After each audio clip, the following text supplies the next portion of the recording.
কোনোদিন খারাপ ভাসবেন না। স্ত্রী যদি ভালো মতন রান্না বান্না করে দেয় তার তারিফ করবেন। কি তারিফ? বাহ, তোমার তরকারিটা কত ভালো জি, তুমি কত সুন্দর করে রান্না করেছো জি। এই মতো তারিফ করতে গেলে স্ত্রী কিন্তু খুশ হয়ে যাবে, আপনার খিদমত করবে বেশি করে। এবার একটা মোটা হইসা লোক ছিল মজলিসে, ও কিন্তু স্ত্রীকে জীবনে ভালোবাসত না। এবার জালসা টালসা শুনে ভাই বাড়ি গেছে, বাড়ি যাওয়ার পর তখন ওকে ওর স্ত্রী খাইতে দিয়েছে, খাইতে বসেছে, ওর কথাটা কিন্তু মনে চলে এসেছে, আরে মৌলানা তো জালসাতে বলেছেন আজকে যে স্ত্রী যদি খাবার দেয় তো ওর তারিফ করতে হবে, ওর প্রশংসা করতে হবে। তখন খেয়েছে আর বলছে, তোর হাতের এই তরকারিটা কত ভালো হয়েছে রে, এরকম মাছ মনে হয় তুই জীবনে কোনোদিন রান্না করিসনি, কত সুন্দর করে তুই রান্না বান্না করেছিস। যেমন কথাটা বলা ভাই, বেলন বুঝেন, বেলন যে রুটি পাকায় বেলন, চাক্কিতে বেলন, হাইসাল ঘরে একটা বেলন ছিল, বেলনটা নিয়েছে কেন ওর স্বামীর মাথাতে এক বেলন দিয়ে বলছে, লিচ্ছি লাগা মরা, আমি এতদিন সারা জীবন রান্না বান্না করে খাওয়াই না, কোনোদিন তুই আমার নাম করিসনি, আর আজ পড়োশির বাড়ি থেকে তরকারি চেহাইনে দিয়েছিস, তুই ওর নাম করছিস। হ্যাঁ, তো ভাই এরকম তারিফ প্রশংসা করতে গেলে তো হ্যাঁ এই বেলনই খেতে হবে ভাই। ভাইরা আমার, তাহলে একটা হাদিস আপনাদের সামনে দিয়ে দিলাম, আর একটা হাদিস আপনাদের সামনে রাখি। আল্লাহ নবীর বেটে নবীজির 4 জন মেয়ে ছিলেন, 4 জনের মধ্যে সব থেকে ছোট মেয়ের নাম ফাতেমা রাদিয়াল্লাহু তাআলা আনহা। নবীর ছোট বেটির নাম কি? নবীর ছোট বেটির নাম কি? ফাতেমা রাদিয়াল্লাহু তাআলা আনহা। এটা হলো কে? হযরত আলী রাদিয়াল্লাহু তাআলা আনহুর স্ত্রী।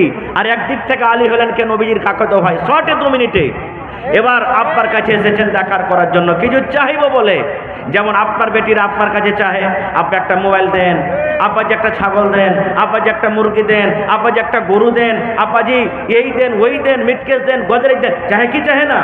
তা আল্লাহ নবীর ছোট বেটি ফাতেমা রাদিয়াল্লাহু তাআলা আনহা আব্বার কাছে চাইতে এসেছেন। এবার যেই সময়তে গেলেন বাপের বাড়িতে, ওই সময়তে কিন্তু নবীজি বাড়িতে নেই, দিনের কাজে গেছেন, কোনো কামে কাজে গেছেন। আর মা ফাতেমা রাদিয়াল্লাহু তাআলা আনহার যেটা নিজের মা খাদিজা দুনিয়াতে বেঁচে নেই, দুনিয়া থেকে চলে গেছেন। বাড়িতে কি আছেন? আল্লাহ নবীর আরো একজন স্ত্রী মা আয়েশা রাদিয়াল্লাহু তাআলা আনহা, এটা হলো ফাতেমার সতার মা, বাড়িতে আছেন। ফাতেমা এলেন, আসার পর বলছে সতার মাকে, মা আয়েশাকে, কি মা আব্বা বাড়িতে নেই? বলছে না রে বেটি, তোমার আব্বা বাড়িতে নেই। কোথায়? দিনের কাজে গেছেন বা কোনো কাম কাজে গেছেন, আশপাশ বহে আছে। কি কথা বল, তোমার আব্বা আসবে তখন আমি বলে দেবো। তো মা ফাতেমা বলছেন না, আব্বা আসবে তখনই বলবো। এই আমার মায়েরা খালারা শোনেন, স্বামীর প্রতি মোহাব্বত ভালোবাসা কি জিনিস দেখেন। এবার মা ফাতেমা দেখলেন যে আব্বা বাড়িতে নেই, আর রুকলেন না, যে ঠিক আছে মা 1 ঘন্টা দাঁড়াই, 2 ঘন্টা দাঁড়াই, আরাম করি, আব্বা আসবে তখন দেখা করে যাব না। তখনই নিজের স্বামীর বাড়ি চলে গেলেন। না, থাকবো না আব্বার বাড়িতে, আব্বার অপেক্ষা করবো না, আমি নিজের স্বামীর বাড়িতে চলে যাব। কে জানি আমার স্বামীর পানির দরকার হবে, খাবারের দরকার হবে, কি আমার দরকার হবে, কখন কোন জিনিসের দরকার হয়ে যাবে, আমার স্বামী আমাকে খুঁজবে, আমি সামনে না থাকলে আমার উপরে রাগ করবে, তখনই চলে গেলেন। আহা হা। আর এখনকার দেখেন মা খালারা যদি বলে যে এ আব্দুল্লাহর বাপ কি হয়েছে জি, বলছে আমার মাকে একটু দেখতে যাবো আর আসবো, যদি কহে যায় ভাই তো 1 দিন হয়ে যাবে, 1 দিন বলে যায় তো 5 দিন হবে, মানে এরকম কিছু বুঝবে না স্বামীকে জিনিস। এবার চলে গেলেন ঘুরে। নবী আমার সন্ধ্যাবেলাতে বাড়ি এলেন। যখনই নবী আমার বাড়ি এলেন, মা আয়েশা রাদিয়াল্লাহু তাআলা আনহা এবার নবীকে বলছেন, ইয়া রাসূলুল্লাহ, আল্লাহর নবী গো, ফাতেমা আপনার সাথে দেখা করার জন্য এসেছিল। আপনার কলেজার টুকরা ফাতেমা, আপনার ভালোবাসা বেটি ফাতেমা আপনার সাথে দেখা করার জন্য এসেছিল গো নবীজি। নবী আমার বলছেন, বিবি রে, আমার ফাতেমা কে বলছিল রে বিবি, কি কারণে আমার কাছে এসেছিল? আমার মা, আমার কলেজার টুকরার সাথে আমার দেখা হয়নি, আমার কলেজার টুকরা কি বলেছেন? এই আমার ভাইয়েরা মায়েরা শোনেন, যখন কথাটা বলা, মা আয়েশা বলছেন, ইয়া রাসূলুল্লাহ, আমাকে বলে যায়নি, কি দরকার এসেছিল ফাতেমা আমাকে কিচ্ছু জানেনি, আব্বাকে বলবো বলে চলে গেছেন। এবার নবী আমার বাড়িতে আর থাকলেন না, একবারে সাথে সাথে বেটির বাড়ি হাঁটা দিয়ে দিলেন। আহারে, আমার বেটি আমার সাথে দেখা করার জন্য এসেছিল, কিন্তু আমার মায়ের সাথে দেখা হলো না।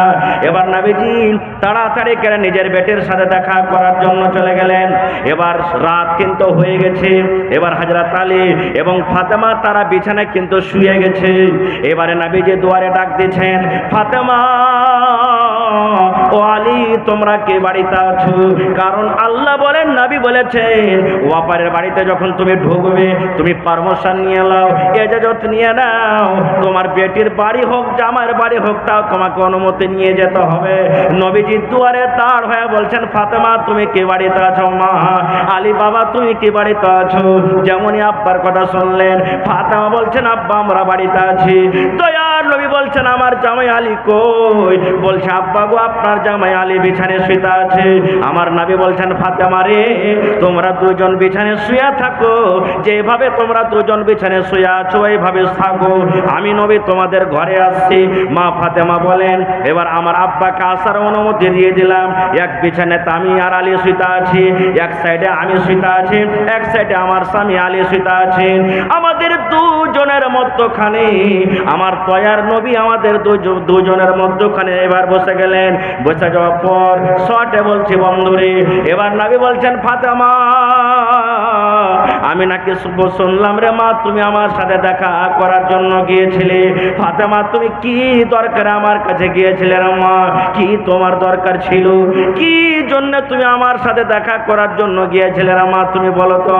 এই আমার মায়েরা ভাইয়েরা শুনেন, যখন কথাটা বলা মা ফাতেমা রাদিয়াল্লাহু তাআলা আনহা এবার নিজের হাতখানা এরকম ভাবে আব্বাকে দেখাচ্ছেন, আব্বা গো এই যে আপনি আমার হাতের দেখে দেখেন গো আব্বা জান, এই যে আপনি আমার হাতখানা দেখেন। এবার দয়ার নবী যখন হাতখানা দেখলেন, ফাতেমার হাতে কিন্তু ফোঁসা পড়ে আছে। আপনারা জানেন কোদল যদি মাঠে চালাইতে যান, কোদল চালাইতে চালাইতে হাতে ফোঁসা আছে না আছে না? আপনি যদি বাঁশ কাটতে চলে যান, বাঁশ কাটতে কাটতে আপনার হাতে ফোঁসা আছে কিনা? এই মতো বলছে আব্বা জান দেখেন আমার হাতখানা। দয়ার নবী দেখছেন হাতে কিন্তু ফোঁসা পড়ে আছে, কত ফোঁসা গলে গেছে, কত ফোঁসা হয়তো সাদা সাদা হয়ে আছে। এবার নবী বলছেন, ফাতেমা কি ব্যাপারটা রে মা, তোমার হাতে গলা দাগ কেন? তোমার হাতে কেন গলা ফোঁসা? কি কারণে তোমার হাতে ফোঁসা এসেছে রে মা? এবার ফাতেমা বলছেন, আব্বা গো আপনার জামাইয়ের বাড়িতে আমি এসেছি গো আব্বা।